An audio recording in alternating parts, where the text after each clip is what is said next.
Hello, everyone. I think we're live. I hope our computer had some tech issues. So we didn't go live right away. It said we were disconnected from Facebook. Hello, everyone. So good to see you. I am anxious to get on. I haven't been on for a long time. So let me just go live on Instagram so we can get ourselves started. Thanks for being here. Instagram people, thank you for being here. YouTube people, thank you for being here. We're so glad you're here and would love to make sure we're live. Let me just see if I see any comments. Can you let me know, staff, if we're live? Hi, Judy. Hi, everyone. So good to see you. So good to see you. Hi, everyone on Instagram. Oh, I'm so glad to see you. I'm so glad we're live. We had some tech issues. Of course, you know me in tech, so it's the worst thing that could happen to me. We're going to be talking about, let's get honest about the difference between hurt and harm in a relationship.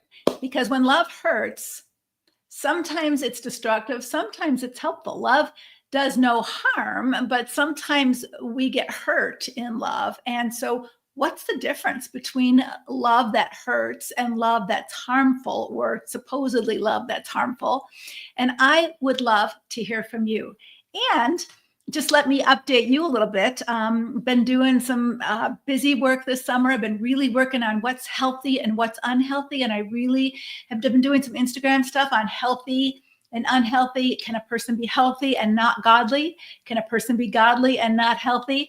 And I have just all kinds of ideas about that, because one of my goals for all of you who watch me, if you've been watching me for a while, you know I have a heart for Christian women and destructive marriages.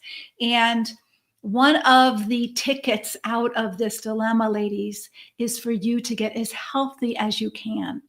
You might not have a healthy marriage. Your husband may never get healthy. But one of your saving graces here is for you to use this moment, for you to use this season, for you to use this opportunity, for you to do your own work. That doesn't mean that you're the fault of the way the marriage is at all. However, it's an opportunity for you to take stock. And I was just having a conversation this week with a good friend, Lisa Turkhurst. You know her, I know her, we all know Lisa, and she's a great woman. And she was just telling me how aware she's become over the last year of how her love for her husband was unhealthy. That her love, her compassion for his weaknesses actually enabled his weaknesses to cause harm to her and her kids. And I think that's the lie that Christian women have been believing, that if only I love him better, if only I love him more, if only I do more, if only I submit more, if only I try harder, then he'll come around. And sometimes that works, but a lot of times it didn't. Jesus was the perfect lover, and Judas didn't come around. The Pharisees didn't come around. So let's talk about when love hurts. And let's get honest about both how we might be over-loving and causing harm, and how maybe someone's supposed love for us is really causing us harm. Yeah, because we want to get as healthy as we can, because whether your marriage stays together or whether your marriage doesn't stay together, if you have kiddos, let me say this, your kiddos deserve one healthy parent. And they don't have much of a chance of not repeating the mistakes of their parents if they don't see at least one healthy parent in this family. And so even if your marriage isn't healthy or toxic, if you get healthier and you get stronger and you get clearer, you can influence and impact your children. And you also can influence and impact your husband. I was talking with Joy Forrest this weekend. She came to visit me. Joy Forrest is the head of Call to Peace. Many of you know what Call to Peace is in North Carolina. Many of you go to the retreat there. And Joy came to visit me for a couple of days. And we were walking and we were doing a lot of talking about ministry and women in our ministry. And she was saying, that she experienced it. I did too. That sometimes, not often, but sometimes when a woman starts to do her work and get strong and loves her husband well, which means you don't put up with his crap, you don't enable his dysfunction, That's not love to do that any more than it would be loving your child to let them eat candy all day, or loving your child to let them not do their homework or stay up all night watching YouTube videos. That's not loving your child. It's enabling their dysfunction to continue out of fear. Fear that they're going to reject you, fear that they're going to be mad at you, fear that they're going to give you a hassle, fear that they're not going to, be happy with you, all of that. And so what does it take for someone to be healthy so that someone else might be influenced by your strength in a godly way? So we've got a lot to talk about today. So I'm so glad you're with us. I'm so glad you're here. Let's start with defining the difference between hurt and harm. So what kind of love hurts? Put it in the chat. What kind of love may hurt? What kind of love, what kind of things might, it's like if your friend says to you, you have bad breath. Does that hurt you? Does that hurt your feelings? Does that hurt your ego if someone said to you, here's a Tic Tac, here's a Tic Tac, here's an Altoid, here's a piece of gum, you've got some foul breath, or BO, here's some perfume. Would that hurt your feelings? How would you define the difference between hurt and harm? So if your girlfriend hurt your feelings by saying something that was true, would that hurt your feelings? How would you define the difference between hurt and harm? Think about that. Think about that. How would you define the difference between hurt and harm? Because the Bible says, love does no harm. Romans, love does no harm. But it also says, faithful are the wounds of a friend. So what's the difference between hurt and harm? What do you think? Okay, so Tamara says neglect. So when you neglect someone, if you neglect your children, you don't feed them, you don't care for them, you don't show care for, they are up all night, or they aren't doing their homework, or they're not eating healthy. If you're neglecting their needs, their developmental needs, or their educational needs, you're not just hurting them, you are hurting them, but you're also harming them. And love does no harm.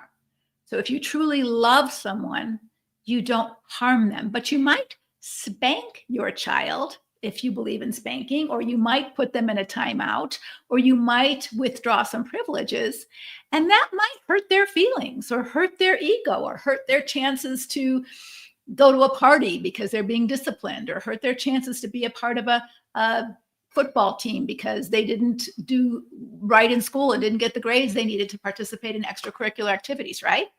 So what's the difference between hurt and harm? So someone in Instagram, Aunt Tabby, saying hurt could be the result of hearing the truth with grace. So if a doctor says to you, ladies, if you go to the doctor and he says, your blood work indicates that you may have leukemia, does that hurt or does that harm? Does that hurt or does that harm when someone speaks the truth in love? Yeah, it may hurt you. It may hurt your feelings. It may hurt it may make you afraid if someone tells you your blood work is leukemia, right? But Abby says harm is speaking the truth without the regard of the humanity of the other person. So if someone says something ugly to you, that may be true, but says it in a disrespectful, ugly way or without compassion, for sure, that's hurtful and harmful. But if your doctor doesn't tell you the truth, if your doctor says everything's fine and you do have bad blood work that you need more tests with, or you do have leukemia and your doctor doesn't want to hurt your feelings, so they don't tell you, is that love? Is that love? What do you think? What do you think? How many of you are guilty? Raise your hand. And I'm not saying put it on Facebook because this is a public place. Don't put it on Instagram. Just raise your hand in your heart. How many of you are not telling the truth to your husband? How many of you are not loving him well because you're afraid to tell him the truth? He can't take it. He can't hear it. The truth is, I'm desperately unhappy in this marriage. The truth is, I don't like the way you're treating me. The truth is, I don't like the person you're becoming. And I'm not saying say those things in ugliness or crassness, but if you speak the truth in love, I care about who you are and the person you're becoming and what you're doing to yourself and what you're doing to our family and what you're doing to our children. If we don't function as biblical helpmates and godly examples to our husbands, to our children, then we're not being healthy either. We're living in fear. We're having a love-based fear, not a fear-based love. Sorry, I said that backwards. A fear-based love, right? We're not loving in truth, and we're not loving in grace, and we're not loving in freedom. We're loving out of fear. I'm being compliant. I'm doing what you want. I'm accommodating the dysfunction, and I'm silencing myself out of fear. So Connie wants to know, what if he responds apathetically to those truths, even if you tell them? So ladies, this is really, really important. And I'm going to be doing a whole workshop in 2 weeks. 2 weeks from today, Tuesday? Yeah, 2 weeks from today. So 2 weeks from Tuesday, I'll do it at noon Eastern, as well as 7:30, just like now, Eastern. I'm going to do a whole workshop on 4 lies that Christian women have been taught that keeps them feeling crazy and powerless in destructive marriages. And so Connie's asking, what if he responds apathetically to those truths, even if you tell him? One of the things I'm going to teach you is that when you begin to get the courage to love biblically, not love out of fear, not love because you're over functioning and you're actually harming him by doing for him what he should be doing for himself, but you're actually loving with truth and grace, you might not like the response, but that clarifies for you where he's at. So let me give you an example. Let's say that you say to your husband, I'm desperately unhappy with where our marriage is. And he says, well, that's your problem. I'm fine. What does that tell you? What does that tell you? Put it in the chat. Or what does it tell you about where he's at and where your marriage is at? What information does that tell you?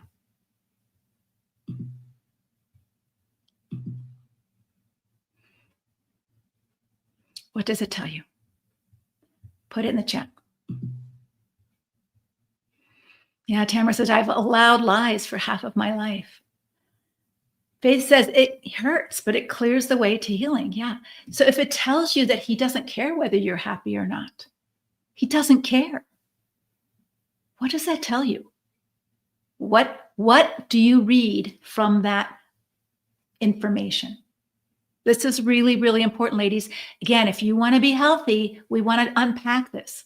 Okay, so Instagram, he doesn't really care. What does that mean? What does that mean to you if he doesn't really care about you? What does that say to you? Because for many women, they read that as I'm not worth caring about. That's not true.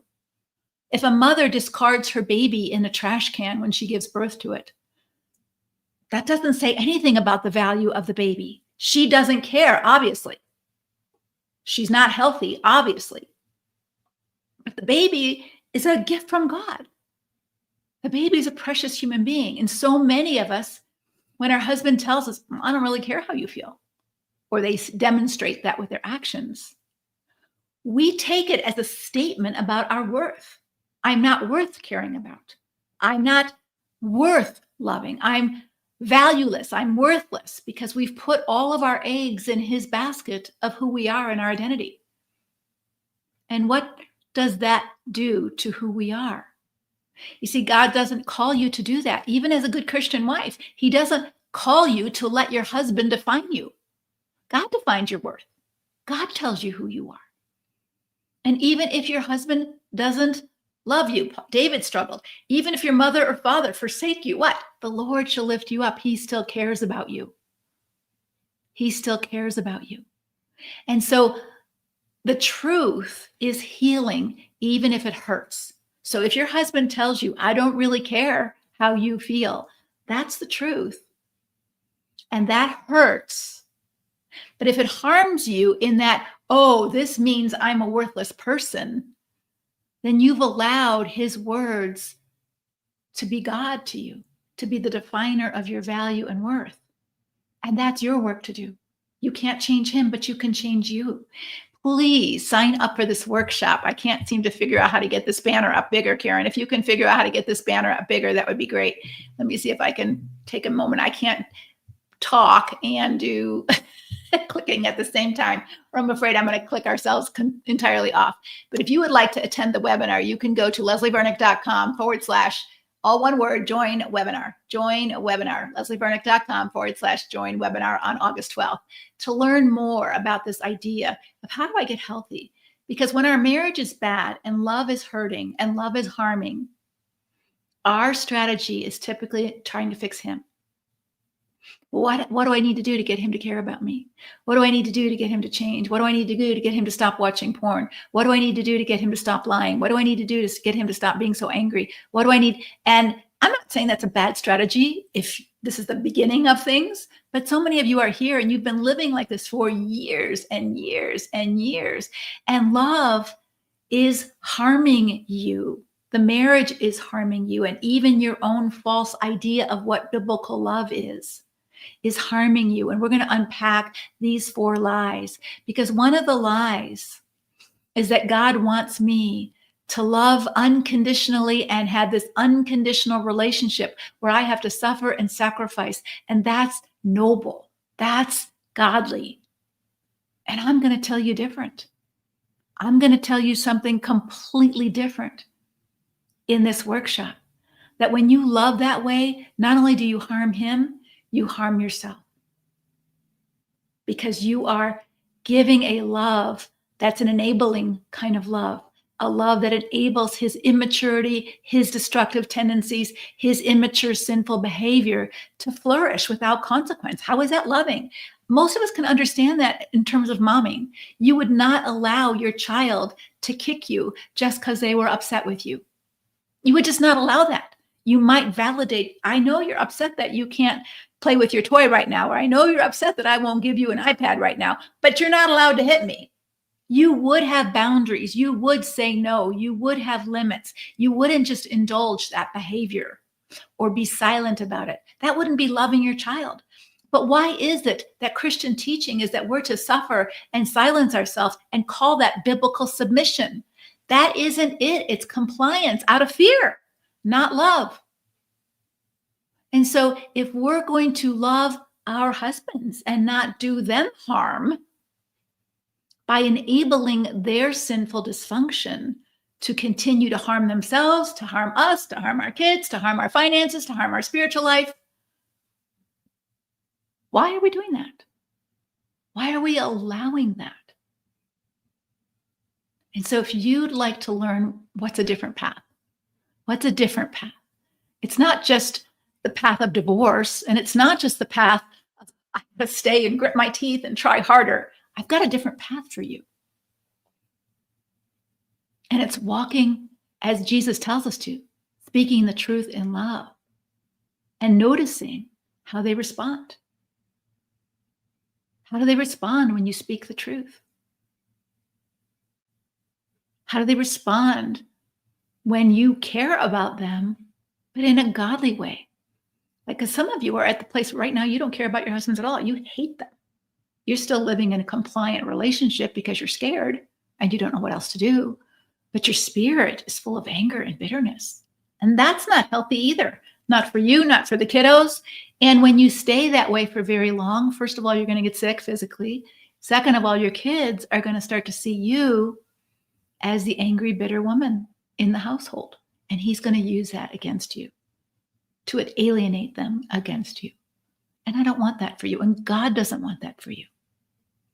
So For those of you who have loved well with your child and you've put some boundaries down, or you've given them some consequences, like I'm not going to pick your dirty clothes up off the floor anymore. That's your job to do. Is that not loving your kid, or is that loving your kid and teaching them that they have responsibilities for themselves and not over functioning just so that they're not mad at you or that they love you back? What do you think? What do you think about all this? And do you have any questions? Robin says he does care about my feelings. Okay, good. That's information to know. All right. So here's the process that I talk about. Okay. So if I find a lump on my breast, like I'm going to the doctor on Thursday because I have a little mark on my skin. I have a little mark. I'm not going to take off my watch, but I have a little mark on my skin. It's like one of those possible basal cells. Now I've had 3 basal cells. So I have a little mark on my skin and I'm like, I'm going to the doctor. I don't know what it is. I'm not going to jump to the wrong conclusion, but it might be more serious than just a little mark, right? So I'm going to go check it out. I'm not going to live in fear. I'm not going to avoid it. I'm going to find out the truth, because what? The truth sets me free. It gives me options. So if I go to the doctor and she says, I think we need to take a biopsy, am I going to say yes or am I going to say no? What am I going to say? Well, if I want to know the truth, I've got to get a biopsy. All right. So that's probably what she's going to do. She's going to do a biopsy, and then that will tell me more information. So this is the same process that we go through in a destructive relationship. We begin to notice what's wrong. You're hurting me. You don't care. I say, ouch. I say, stop. I say, don't. And I get mocked. I get laughed at. I get ignored. I get spiritually manipulated. That's information. It's like the biopsy is going to give me information. And when I get that information, then what do I do with it? Well, I'm going to take some action, because if I get the information that my bump here is skin cancer, I'm not just going to ignore it, because if I ignore it, it's going to get worse. That's reality. It's not because God doesn't love me. He's given me a little warning here. I had 3 other warnings on my body and I took care of it. Right? Actually, right on my face. I've had skin cancer 3 times on my face, and I bet you can't really tell because I took care of it early. If you wait too long, it's awful, right? And so I'm going to take care of it. But what we tend to do as Christian women is, I don't want to see it. I don't want to look at it. I'm going to pretend it's not there. And that doesn't make things better. That's not healthy for you to do that any more than it would be healthy for you to ignore a health issue that's brewing. Find out what it is. It might be something you don't like. And it might be something that gives you information that I've got to take more action. I've got to have surgery. I've got to separate. I've got to confront him. I've got to speak the truth in love. I've got to separate our finances because I'm going to go bankrupt, or he's going to ruin our credit rating, or he's not paying taxes.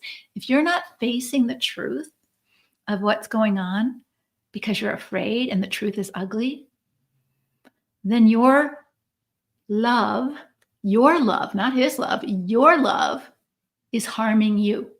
It's harming you. It's dysfunctional. It's unhealthy because you're living with blindfolds on. You're living ignoring reality. And Jesus says that the truth is, as awful as it might be sometimes, is the path to freedom, is the path to life.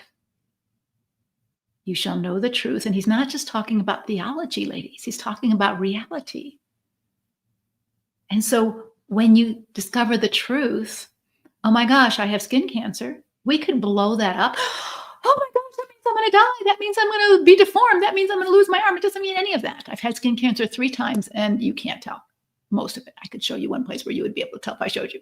But my point is that if you find out that your husband is an addict, isn't loving you, is having an affair, it doesn't mean your marriage is over.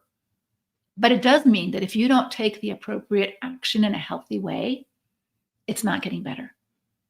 It's not getting better. And I'm going to show you what that appropriate action will be in this webinar on the 12th. But it doesn't mean closing your eyes and avoiding reality, because he's doing that, you're doing that, and it's a lose-lose for everyone.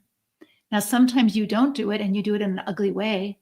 So let's say my doctor comes in and says, "Oh, I can't believe you didn't take care of yourself and you waited so long. What's wrong with you? You're so stupid." If my doctor said that to me with my skin cancer, I'd probably find another doctor, right? There's a way of speaking the truth in love, and there's a way of speaking the truth in anger and harshness. And you and I know that when you do that, most people, even if you're relatively healthy, don't receive that well. And because we don't receive it well, we reject it, and it might have been necessary truth for us to hear. And so when your doctor comes into you and says, "Hey guys," or "Hey ladies," or "Hey Leslie, I noticed," so let's skip the skin cancer metaphor. "Hey Leslie, I noticed last year you were 10 pounds less in weight than you are this year. What's going on? You gained 10 pounds. I'm concerned for you.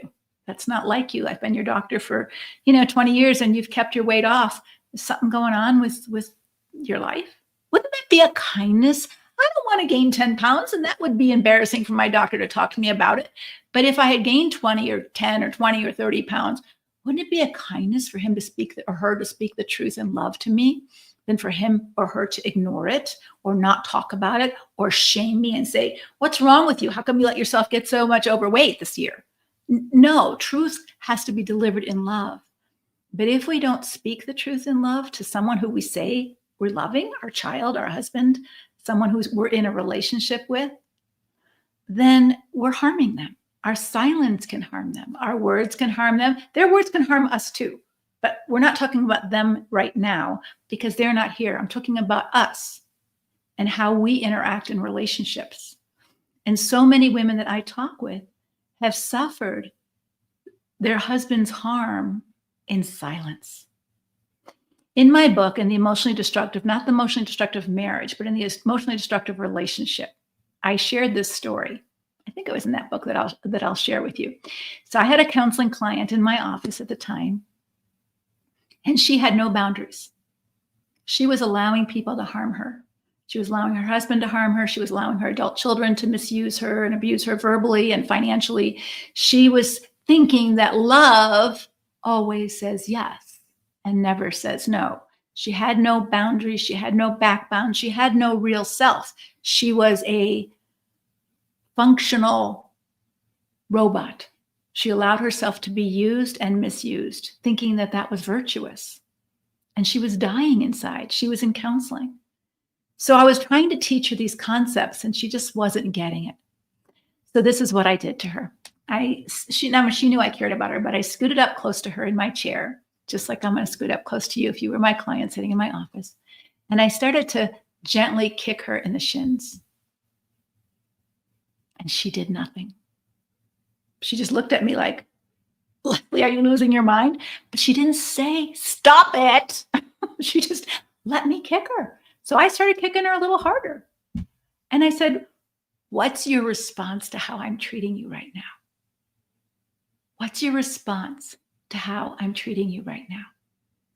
And she looked at me and she said, "I don't like it." "Okay, tell me. Tell me to stop it. Stop kicking me," she said. And this is what I said back to her. "You're so sensitive. You're so sensitive. What's wrong with you? I'm not doing anything wrong." This is what happens to you, right? This is what happens to you in relationships. You speak up and they mock you. Now what? What's she supposed to do? So I'm ignoring her stop it. What's her next step? Because my ignoring her stop it is harming her. I'm kicking her in the shins. And I'm kicking her harder and harder and harder. So when she finally was starting to put it into practice, she stood up and she moved away from me. And she said, "If you're not going to stop kicking me, I'm not going to sit in this chair. I'm not even going to be in this office." Good for her. Good for her. She's speaking the truth to me that if we're going to have a relationship, I'm going to have to respect her no and stop harming her and gaslighting her in that I'm not harming her or that this is love. This isn't love for her. And she has every right to say that to me. And this is what I want to teach Christian women everywhere who are in relationships, especially marriage, but in relationships with your adult children or your littles. And you're trying so hard to be the good Christian woman, but you're not really helping them to understand what it means to be in true relationship with someone. When you're in true relationship with someone, love does no harm. You don't harm people you love. And when you do, if you do, because sometimes we're sinners and we don't justify it. We don't minimize it. We don't blame the other person. We don't ignore it. We own it. We take responsibility for it. And we repent of it. I want to answer your questions, but let me just share one more story. So I grew up in an abusive home. Most of you know that. And when I had my first child, I thought that I might be like my mom. My mom was the abusive one, physically, emotionally. And I thought, I hope I'm not going to be abusive to my child. I don't want to be that way. But sometimes, what you grow up with, you repeat. And so I had some unhealthiness. Even though I graduated with my master's degree in clinical social work, I was a therapist, I had some personal unhealthiness in me. And when I had my first child, he was having a moment of a meltdown at 2 years old, which 2-year-olds have. And I didn't take it well. He was embarrassing me in the dressing room of a store. And so he was having a meltdown, screaming and throwing a fit. And I yanked him to his feet and I said, "Stop it right now." And when I did that, I pulled his arm out of his elbow. I didn't mean to do that, but his elbow dislocated. I didn't know that. I thought I broke his arm. He told me I broke his arm. And he screamed as loud as he could in the dressing room, "Oh, you broke my arm." And I'm horrified. Here I am, a Christian counselor and a social worker, and I've got to drive my child to the emergency room and tell the doctors what I did. I yanked his arm up and I broke his arm. I didn't lie. I didn't blame him. I didn't make excuses. I didn't gaslight the doctors. I was horrified at what I had done because love does no harm, and I loved my little guy. And so destructive dynamics are different than a destructive moment. That was a destructive moment of parenting. Maybe you've had one too.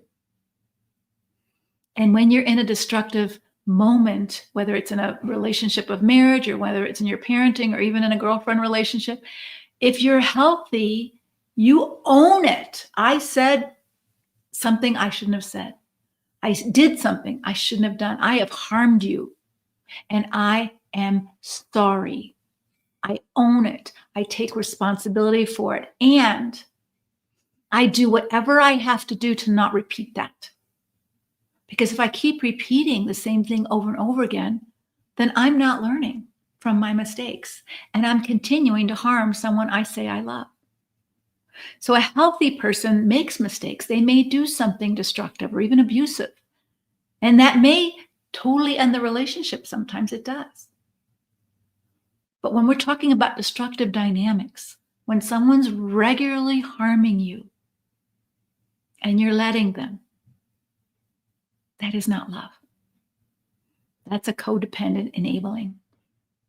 And I want to teach you a different path, because sometimes in our Christian teaching, to be a good wife, a good mom, we've taught women to be compliant, compassionate, and sacrificial to their own detriment. And that's caused harm to the others in their life because they've allowed them to continue to harm them without any consequences. So I want to invite you to sign up for the workshop.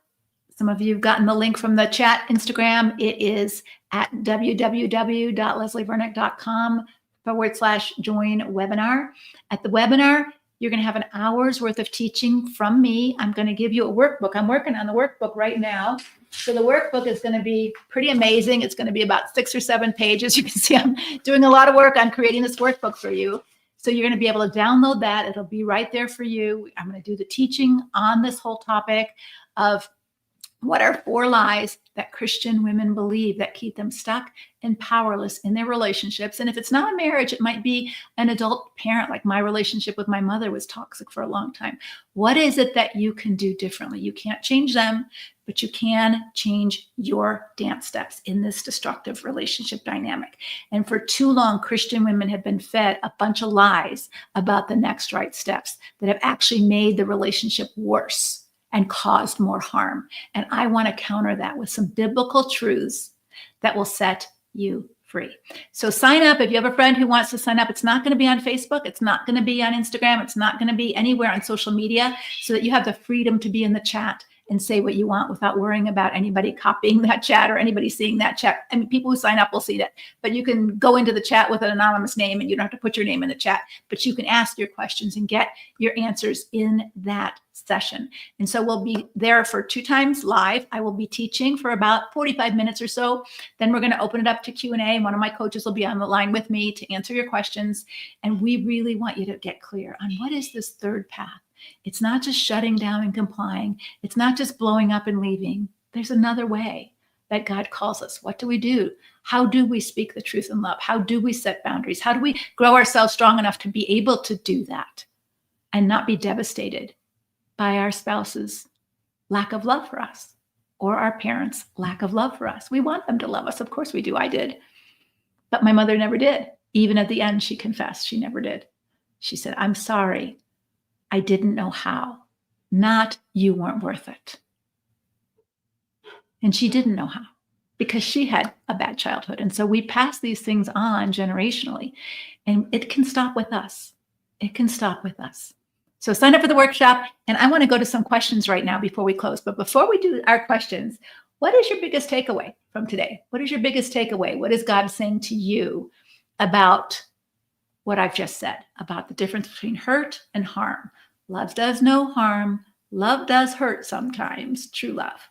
What is your biggest takeaway for you? Not for your husband, but for you, on what is God saying to you about this so that you can grow stronger, you can be healthier, you can be more grounded in godly truth and not man-made stories that you've been told even at the church?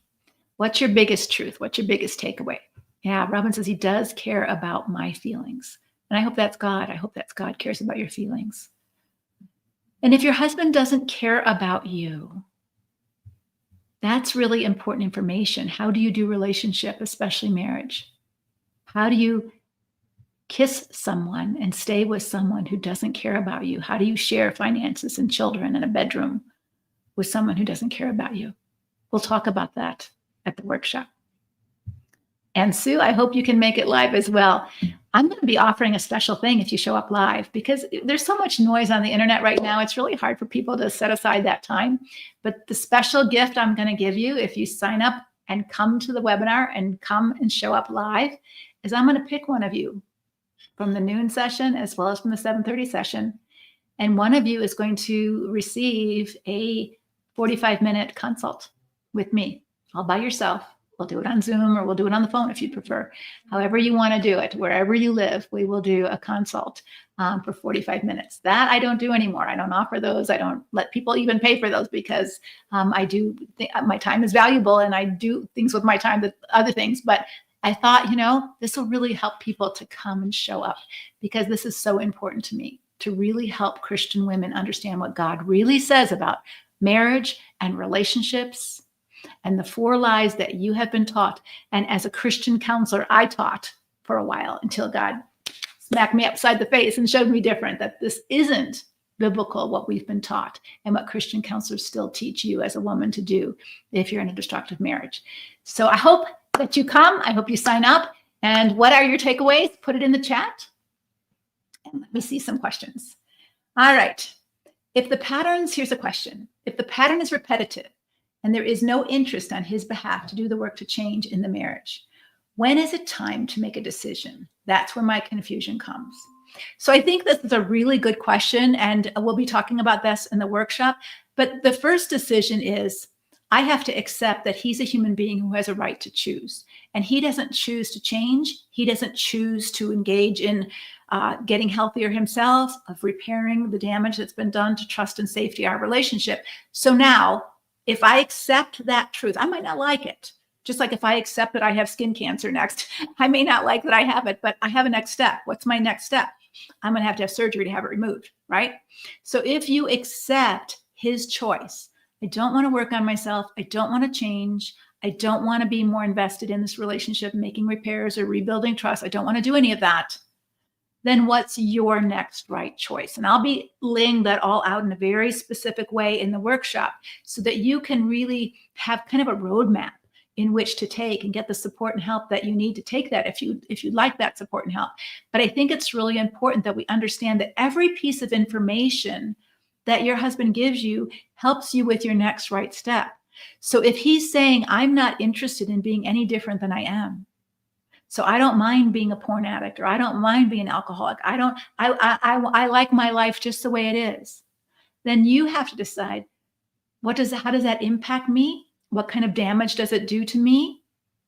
And is it safe for me to continue to stay in this house even? Or try to do a superficial kind of relationship for the sake of medical insurance or the sake of raising children if he's a decent dad, or all those kind of things. And only you can decide that. I get some kickback sometimes from churches.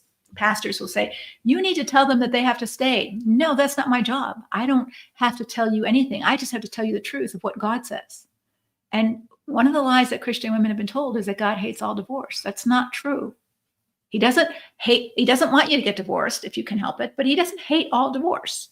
And there's some scripture that supports that. And I'm going to unpack that for you during the workshop with the verses and all of the above, so that you can really be clear. But I can't make that decision for you, whether you should leave or whether you should stay.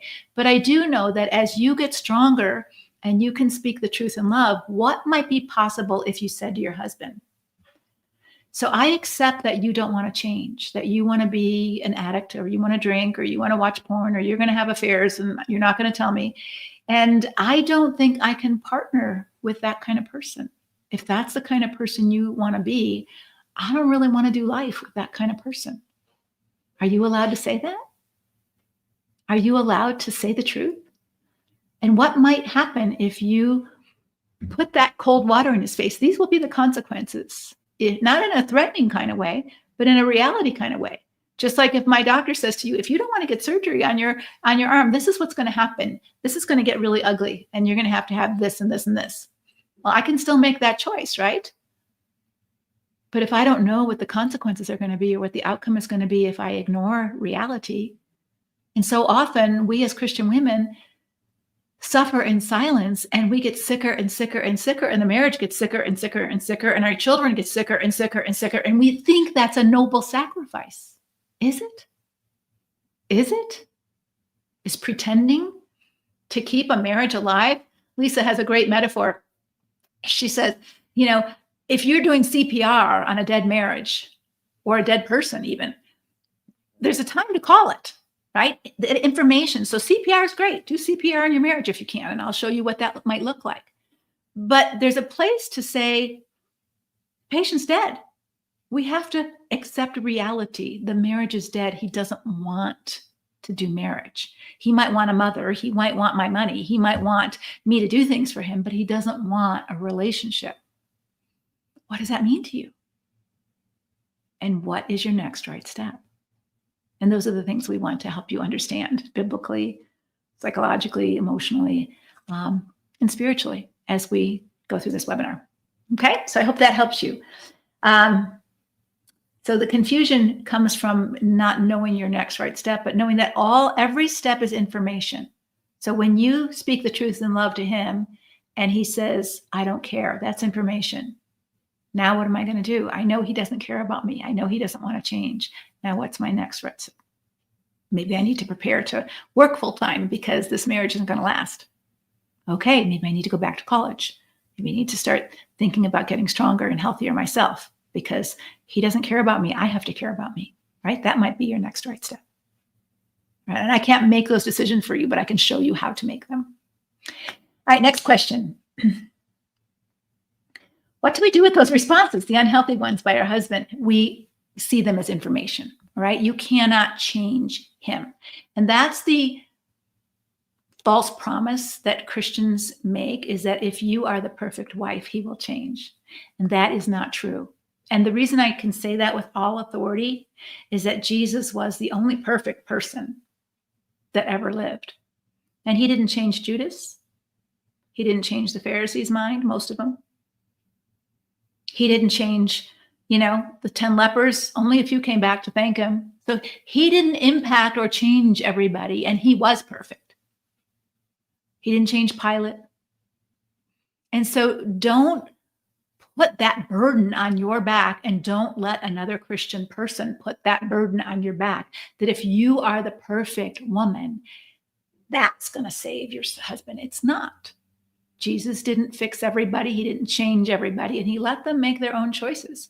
There's a very poignant story in the Bible about the rich young ruler who came to Jesus and said, "What do I need to do to have a relationship with you, Jesus?" And he told him the truth.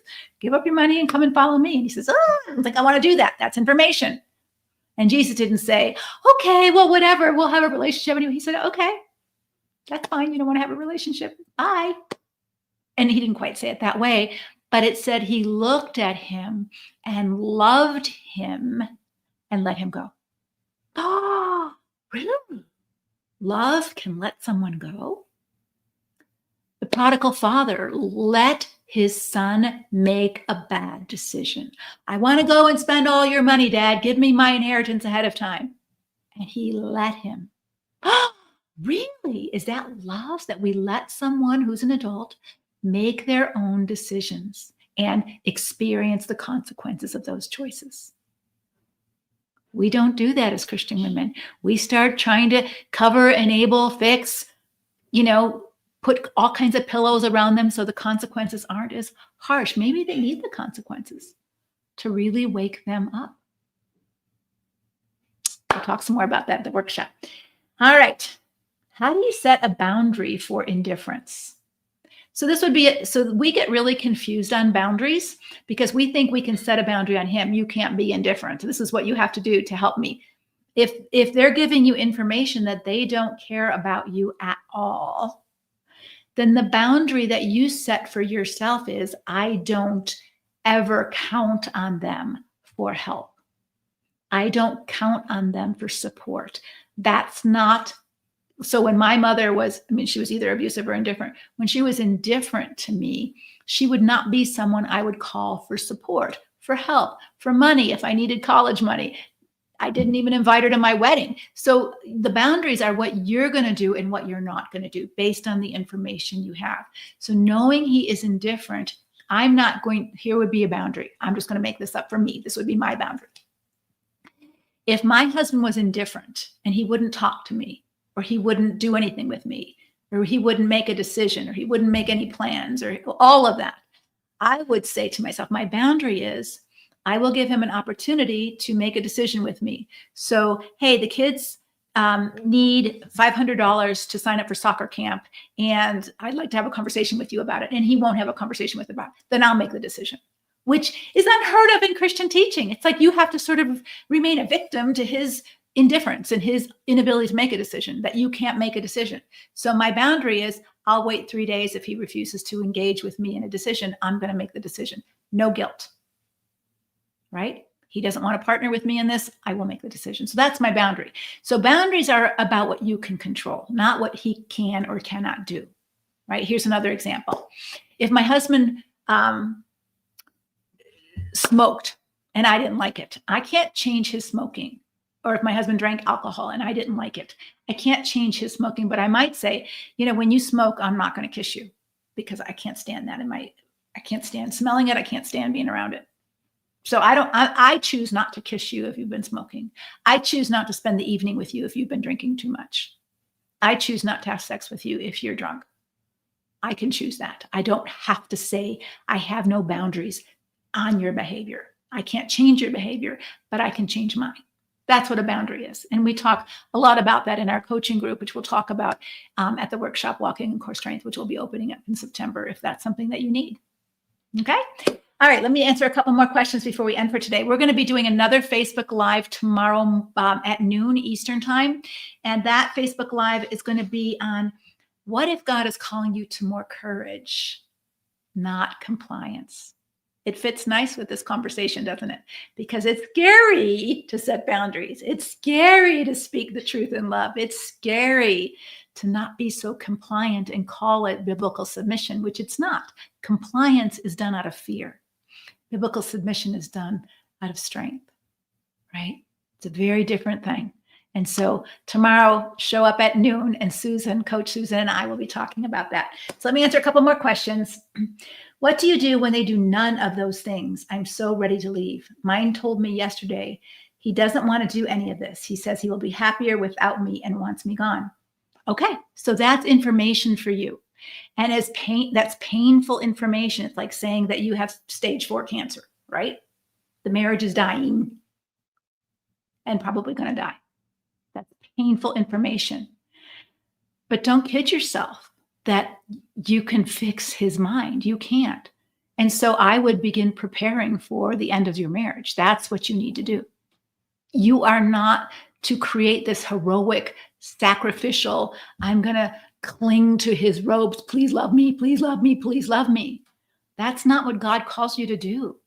Marriage is a marriage, a covenant relationship that takes 2 people to agree to.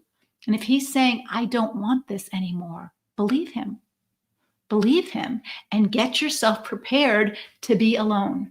And this creates all kinds of drama for women because maybe you need to do your work to be a fully functioning adult and that you haven't because you thought your husband would always be there for you and always help you financially and you're scared to live alone. It brings up all kinds of work that you could do that we hide under Christian, submission and I've got to save my marriage when in reality, the issue isn't I want to be married to this man. It's just I'm scared to live alone.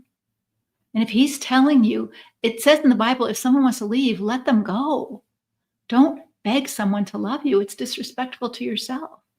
You don't need to beg someone to love you or care about you. You deserve love. But if someone chooses not to, like my mother didn't love me, it didn't mean I wasn't lovable. It just meant she couldn't love me. Your husband may not be capable of love, capable of being a good man, capable of being a good husband, has no interest in learning how to do that.